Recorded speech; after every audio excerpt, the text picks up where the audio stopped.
Rabiot. Donc première chose, le club, donc Antero Henrique, qui est directeur sportif du Paris Saint-Germain, il a annoncé qu'il n'y a plus de discussion pour le renouvellement du contrat d'Adrien Rabiot. Donc les discussions sont finies, son contrat finit en juin. Et il a aussi dit, Antero Henrique, que Rabiot a décidé, lui et sa maman, qui le conseille si bien depuis des années, ils ont décidé d'aller jusqu'au bout du contrat et de partir gratuitement dans une autre destination. C'est fou ça, tu décides de partir gratuitement. Non, mais d'ailleurs Antero Henrique a dit que c'est très irrespectueux, parce que pourquoi ils font ça? Mais oui, pourquoi ils font ça? Ils font ça parce qu'ils savent que si il part, le truc qui va se passer, c'est que s'il part à l'été gratuitement, un club comme tu vois souvent la Juve ou le Barça, quand ils prennent des joueurs gratuitement, ils leur donnent des plus grosses primes. Ils compensent sur la prime. C'est ça. Donc on donne zéro à ton club, mais on va te donner et c'est ce que sa mère, Madame Rabiot et Adrien veulent faire, et petit Adrien veulent faire. Ils veulent prendre plein d'argent sur le dos du PSG, dire merci mais non merci, vous m'avez tout donné mais je suis un petit ingrat, comme il a fait en équipe de France, puis il veut partir. Et là, ça c'est la première chose. Et la deuxième chose qui s'est passée cette semaine, c'est qu'on a appris, comme on l'avait entendu aussi en rumeur, je ne sais pas si tu te souviens en début de saison, que il y avait déjà un accord verbal entre lui et le FC Barcelone. Ouais. Là, on entend que c'est même déjà c'est fait, et que cet hiver, j'ai oublié, cet hiver ou cet été, ils partent au Barça. Ouais. Donc toi, qu'est-ce que t'en penses? Je comprends pas pourquoi on achète Rabiot. On a Rakitic, on a Busquets, on a Vidal, on a Rafinha, on a Arthur, on a Coutinho, on a le monde entier là. On va acheter Rabiot, je sais même pas, il va jouer sur le banc. Le banc. Moi je pense aussi que ça amène à une discussion plus profonde qu'est-ce que le Barça fait. Parce que moi je regarde depuis 2 ans, 3 ans. Vous achetez plein de joueurs, vous n'arrêtez pas de spam. C'est un freestyle, comme il se passe n'importe quoi maintenant, ils achètent n'importe qui. Et pendant ce temps-là, tu as le Real Madrid, juste là. Le Real Madrid, eux, ils dépensent pas beaucoup depuis des années, ils dépensent intelligemment. Là, j'entends qu'ils vont acheter Diaz, le jeune là de Manchester City. Genre, on dirait que ça switch là, vous faites une équipe Galacticos. Là on a bizarre entendu parce qu'on signe pas des joueurs Galacticos. C'est pas comme si on signe De Bruyne ou non mais vous signez des Coutinho, des Dembélé. Ouais, Coutinho est abusé. Ouais, mais Dembélé il est pas encore prouvé. Quand vous avez Umtiti piqué en défense. Umtiti est abusé. Vous avez Ter Stegen, pour moi l'un des meilleurs gardiens du monde. Pour moi en ce moment c'est le meilleur gardien. Ouais, vous avez des joueurs, mais moi je comprends pas pourquoi. Qu'est-ce qui s'est passé, qu'est-ce qui a switché entre les deux équipes. Maintenant vous êtes je vraiment. Je crois c'est quand on a perdu notre directeur sportif, Zubizarreta, ça fait longtemps, c'était en 2000. Celui qui est parti à Marseille. Ouais. À l'OM. Lui, c'est lui qui a acheté les meilleurs joueurs que j'ai vus. C'est lui. Ouais. Quand on avait ce cas-là, on avait les meilleurs joueurs. On avait l'équipe de 2011 qui a tout gagné, qui a gagné le treble. Avec David Villa et Pedro et tout ça. Non, il faut voir parce que là je pense que moi non plus je comprends pas pourquoi le Barça veut de ce gars-là. Je pense que c'est juste parce qu'il est gratuit. Il coûte pas cher. Ils se disent pour ça. Et il est jeune parce que si tu regardes tous vos milieux, faut avouer que Busquets, Rakitic, ça approche à la fin, je pense. Ouais. Rakitic, il a 30 ans. Busquets, il a un peu plus âgé. Rakitic, au début, il a signé son contrat et dans son contrat, ça disait qu'il va jouer tous les matchs cette saison. Et il a joué tous les matchs jusqu'à date. Donc je vois pas. Ah ouais, il y a un contrat, Rakitic, il y a une clause. Il a demandé si je vais signer seulement si on me promet. Parce que la saison passée, il commençait à le jouer sur la droite ou je sais pas où. Okay. Là, il a dit je vais jouer au milieu. Puis là, il a joué tous les matchs à date carrément.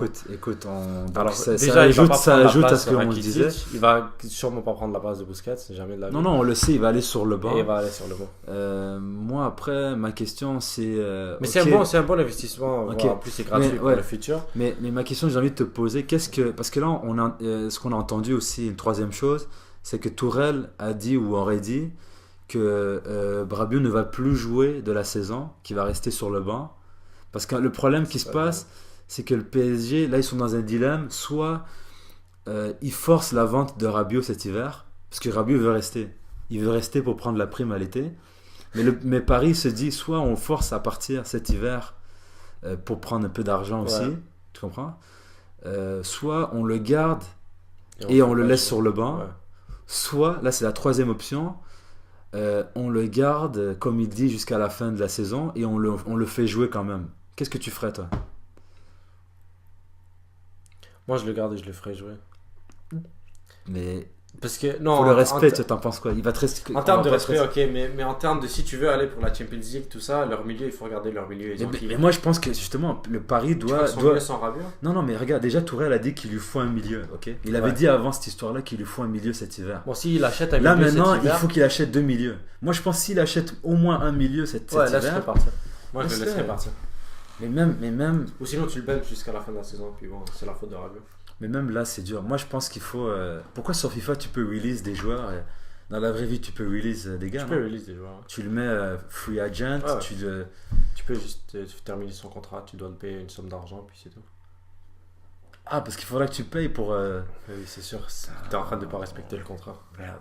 Non, vraiment, le Paris, comment ils sont retrouvés dans une situation comme ça? Avec Rabiot en plus, ils s'attendent tellement pas à ça. Non, mais en fait, Paris, c'est les dirigeants. Bon, même Nasser, là, on va parler de Nasser qui. Comment on s'est rendu à Nasser? C'est un idiot. Mais non, mais parce que regarde, cette situation de Rabiot, c'est la faute de Paris. Comment tu te retrouves dans une situation où Rabiot te tient par les corones, par les corones de ta famille, tout le monde, il tient tout le monde par il tient tous par les corones. Comment tu arrives à ce point-là? C'est vrai, à un moment donné, il fallait soit lui donner un contrat avant, soit le vendre l'été passé. Pourquoi ils l'ont pas vendu l'été passé? Mais en fait, je sais pas pourquoi ça c'est. Qu'est-ce qui se passe? Mais non, parce que lui, en fait, lui, il a joué des mind games avec eux. Mais lui, il leur a dit. Il veut quoi de PSG? Il veut s'en aller ou il veut les plus d'argent? Il veut quoi? Non, il veut sa prime, c'est tout.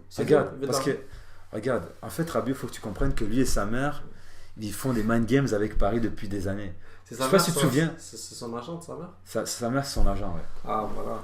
Mais regarde, elle, au début, c'est elle qui a commencé en disant: ouais, mon fils, il faut pas qu'il joue 6 devant la défense. Moi, je veux qu'il joue en 10 ou en box-to-box, où il est plus visible. C'est pas un box-to-box? Rabiot, personnellement, pour l'avoir vu jouer. C'est pas un 10? Non, c'est un 6, Rabiot. Honnêtement, si tu regardes son talent, c'est un 6. Mais le problème, c'est que lui, sa mère et lui, ils veulent qu'il joue box-to-box ou 10 pour être plus vu par les grands clubs. Tu comprends? Ouais. Et le problème qui s'est passé, c'est qu'ils ont dit au PSG: non, on ne veut pas qu'il joue 6. Donc, ils n'arrivent pas à le faire jouer 6. Comme ils sont faibles, comme c'est une institution faible, ils ont écouté sa mère. Après, ce qu'ils ont fait, ils ont dit qu'il ne jouait pas assez. Donc ils ont vendu Matuidi pour lui donner de la place. C'est officiel, on peut même montrer à nos spectateurs. Ils ont vendu Matuidi pour que Rabiot puisse monter en puissance dans le club. Qu'est-ce qu'il a fait depuis 2 ans? Rien. Il les a backstop. Matuidi, même à la Juventus, il s'est battu pour sa place. Il est devenu indiscutable.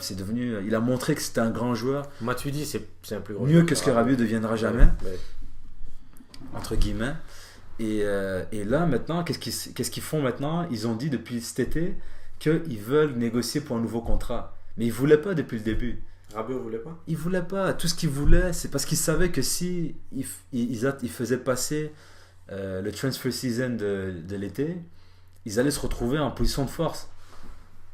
Parce que imagine, n'importe quel club, tu as un joueur qui finit son contrat à la fin de l'année. L'été comme l'année avant, c'est le moment décisif. Soit tu le prolonges, soit tu le vends. Tu comprends? Dès que tu arrives en septembre avec un joueur qui est en end of contract et que tu n'as pas prolongé ou que tu n'as pas vendu, tu es dans des problèmes. Regarde-nous Arsenal, Sanchez. On l'a vendu. Pourquoi on l'a vendu en hiver? Parce que sinon il n'allait rien nous rapporter. Tu comprends? Et après, lui, il a été assez cool, assez respectueux pour nous arranger ça, pour partir à l'hiver, au lieu de rester avec nous et partir en free à l'été. Mais Rabiot, il n'a aucun respect pour son club. Ah, bon, bienvenido au Barça. Écoute, moi, je comprends pas. Moi, après, moi, ce que j'engage parce que c'est la fin de la vidéo, je pense. Ça fait combien de temps? 1h15. Ouais. Je pense que, avec ça, donc sur ce sujet, moi, j'inviterai en fait nos camarades, nos amis, donc qui sont ici à Montréal, au Canada, au Québec. Ou en Europe aussi, on a beaucoup de camarades en Belgique, en France. Shout out à vous d'entretenir toutes ces discussions, ces échanges sur le foot qu'on aime tous beaucoup. N'hésitez pas donc à commenter où est-ce que vous pensez que Rabiot devrait aller. Sur le banc? Pas sur le banc, mais non, parce que je pense que c'est clair qu'il va au Barça. Mais moi, ce qui m'intéresse, c'est de savoir, parce que pour moi, je pense que tout le monde sait qu'il a rien à faire au Barça. Mais je suis quand même curieux d'avoir c'est intéressant, d'avoir tous nos gens, s'il vous plaît, de commenter, dire selon vous où est-ce que Rabiot devrait jouer. Est-ce qu'il serait mieux d'aller à tel ou tel endroit? Donc commentez le club où vous pensez qu'il devrait aller. En fait, on entend parler, oui, de Barça, mais aujourd'hui, je voyais sur Sky Sports qu'il y a même des commentateurs, des Anglais qui parlent potentiellement qu'il irait à Arsenal. Il serait mieux pour vous, honnêtement, je le donnerais si je pouvais. Moi, je suis assez indifférent qu'il aille à Arsenal, tant que ça ne nous coûte pas trop d'argent. Mais on dirait que ça va être gratuit. Ouais, mais bon, moi franchement, j'ai pas trop d'idées. Et il a déjà travaillé avec Emery, donc... Ouais, mais mon problème, c'est qu'il faut aussi s'il veut jouer 6, je serais d'accord. Parce que je crois qu'il a un profil un peu avec Xhaka, que Xhaka, Imagine Rabiot et Torreira. Ça, c'est pas super. Ça peut être très bien, ouais. Ça peut être bien. Mais bref, commentez.